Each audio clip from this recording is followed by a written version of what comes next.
Excuse me, పెళ్లి కూతురు తను మా సిస్టర్.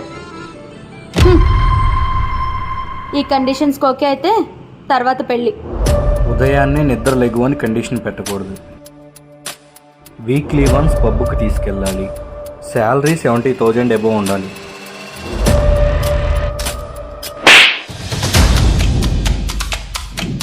ఏంటమ్మా, ఉదయాన్నే నిద్ర లేపకూడదా? అంటే నైట్ అంతా ఊరి వెంబడి తిరిగి వచ్చిద్దా? ముగ్గేయాల్సిన అమ్మాయి పెగ్గేస్తా ఉంటే నేనేం చేయాలి?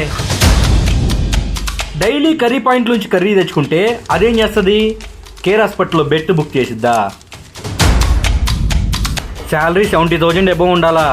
7,000 వచ్చేవాళ్ళు బ్రతకట్లేదా? ఇంటికి దీపం ఇల్లాలి. ఆ దీపం వెలుగునిచ్చేదై ఉండాలి, అంతేగాని కొంపం తగిలెట్టేలా ఉండకూడదు. మీరు కోరే గొంతెమ్మ కోరికలు తీర్చలేక మొగుడు మగాడు అనేవాడు ఈజీ మనీకి అలవాటు పడిపోతున్నాడు. క్రెడిట్ కార్డులు తీసుకొని కట్టలేక ఊరేసుకొని చనిపోతున్నాడు. కనేది మీరు, నిలబెట్టాల్సింది కూడా మీరే. నిలబెట్టండి, నడి రోడ్లో కాదు.